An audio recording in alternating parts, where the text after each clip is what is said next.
Good Shepherd's Cardiac and Pulmonary Rehab Unit. Today, I'm going to be taking pulmonary rehab patients through an at-home exercise. These exercises will last 1 minute each. We will do 2 full rounds, and we will begin with a warm-up and end with a cool-down. For these exercises, you will need a chair, 2 weights of equal size. I have pecans, but you can also use soup cans, water bottles, anything of equal size, and most importantly, your body. Now, to begin for the warm-up, I would like to start off with 2 minutes of walking or stepping in place to get those heart rates up and that blood flowing. If you're at home, you can probably do about 2 laps around your house, or you can do 2 laps outside, or if you don't have the room to do that, we could definitely do steps in place. I would say do about 50 steps in place, stop, rest for about 30 seconds, and then continue. For those steps in place, you just want to drive that knee up as far as you can and do it at a slow and controlled pace. Let's get those heart rates moving. All right, for our first exercise, we are going to use those awesome pecans that I grabbed, and we are going to use those to do lateral raises. For lateral raises, you're going to want to start with your pecans at hip height and your shoulders down and relaxed. To begin, you're going to lift your arms up to about shoulder height, no further, and go back down. For breathing in this exercise, you would want to breathe out on the way up and in on the way back down. You're going to complete this exercise for a full minute and then rest. If you'd like an option with no weights, simply just put those weights to the side and just use your arms with no weights.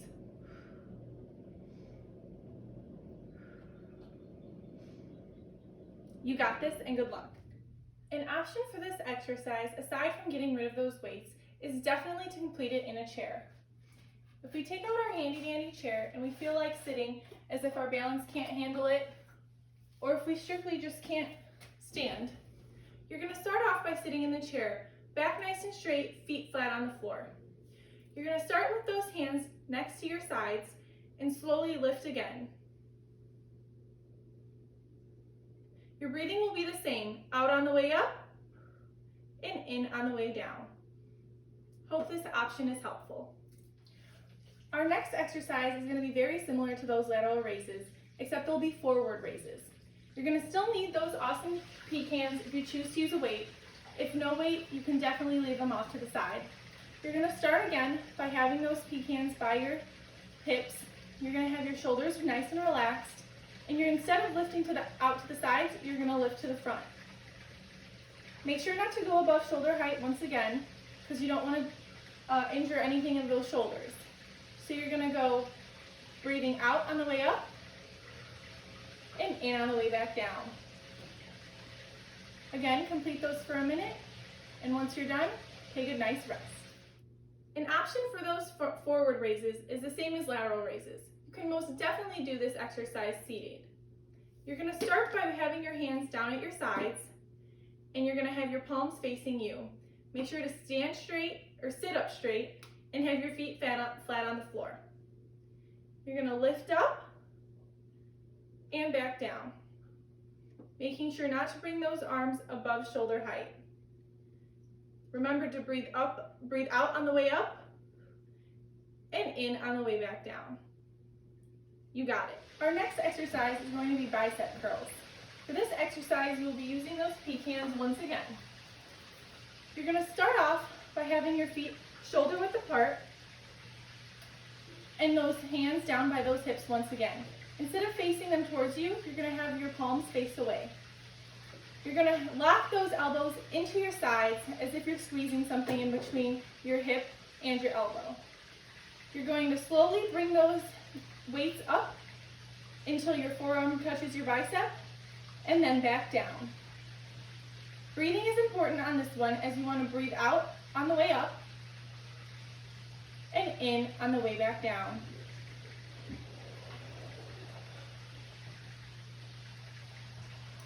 Go ahead and complete a minute of it and take your rest. Another option for this exercise is, of course, in our favorite chair. You can start by having your hands down at your hips with your palms facing outwards. Again, you're going to still squeeze those elbows towards your sides, and you're going to lift until those forearms touch those biceps, and you're going to bring them back down.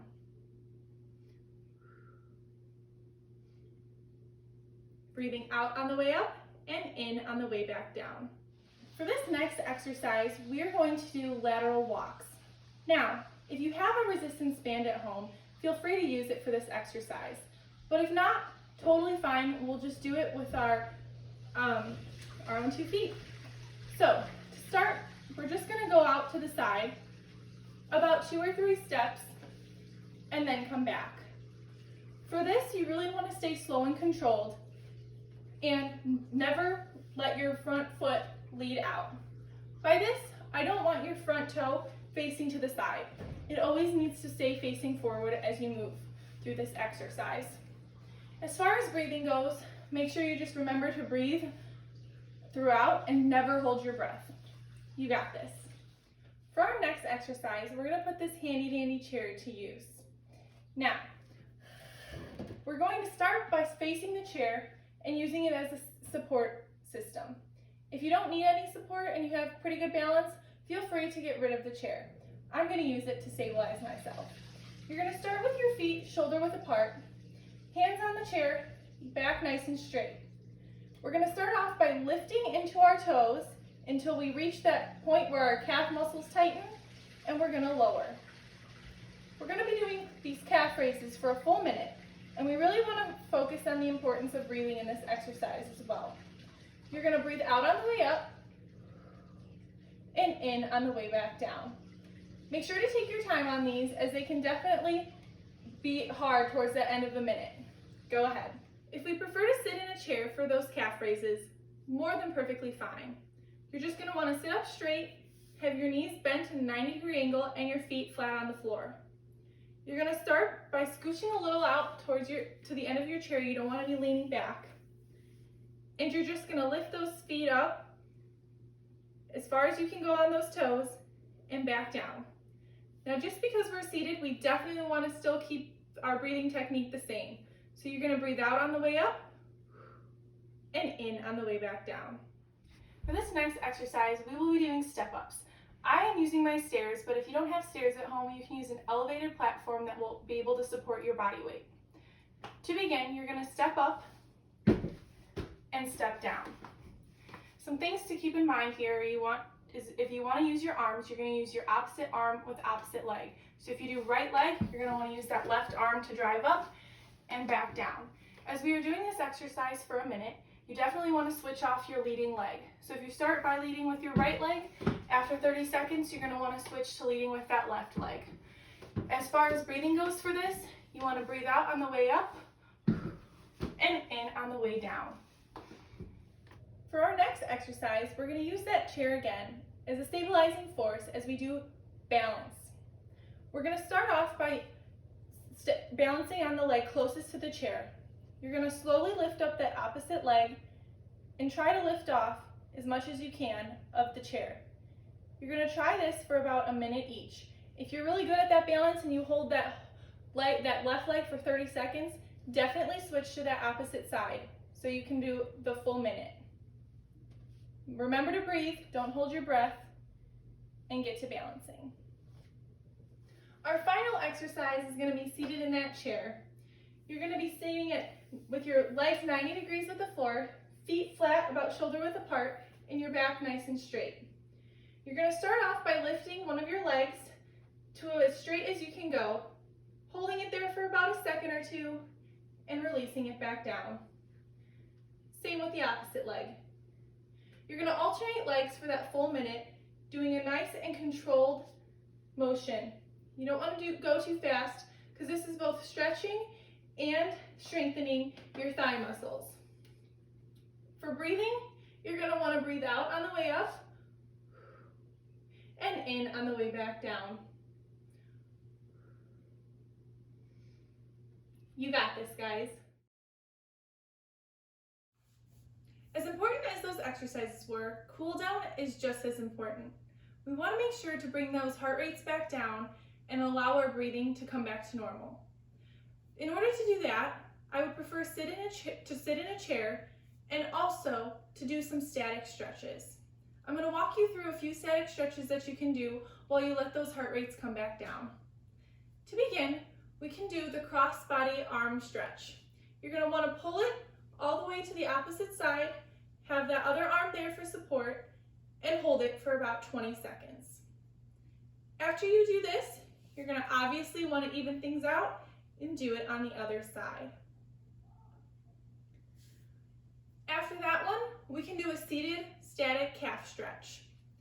For that, you're going to scoop to the edge of your chair, put your leg out in front of you, and reach down to that toe and pull it back if you can reach it. If not, you're just going to try to reach as far as you can, and you should be feeling it in the back of your leg, especially in those calves. Hold for 20 seconds, and obviously repeat on the opposite side. Another one is what I like to call an old man reading the newspaper. We're going to take that opposite leg up as high as we can go. If you can, get it on that opposite knee. If not, you can kind of cross towards the bottom. Once you do that, you're going to push down on that opposite leg, and you're going to feel that stretch in that hip. Again, hold that for 20 seconds and repeat on the other side.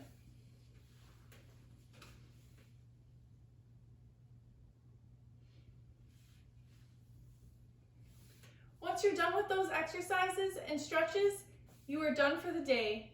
As long as you're feeling okay and you drink plenty of water, you can get back to your normal daily routine. Before I let you go, I just wanted to throw in some helpful hints and things to remember as pulmonary patients and how exercise can be so beneficial to you guys. You might be asking yourself, why should I exercise? Why do I put myself through this torture? But it's extremely important for a number of reasons. It can improve your circulation and help the body better use your oxygen.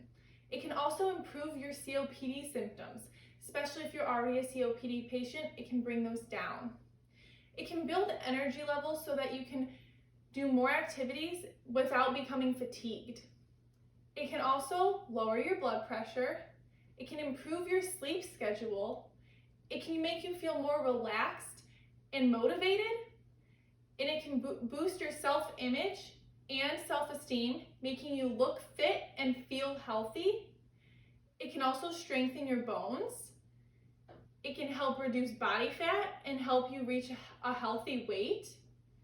And it can even increase your endurance. Those are just a few of the many things that exercise can do, especially for you pulmonary rehab patients. I thank you so much for taking the time to watch this video, and I hope you have a great rest of your day and stay active. Thank you.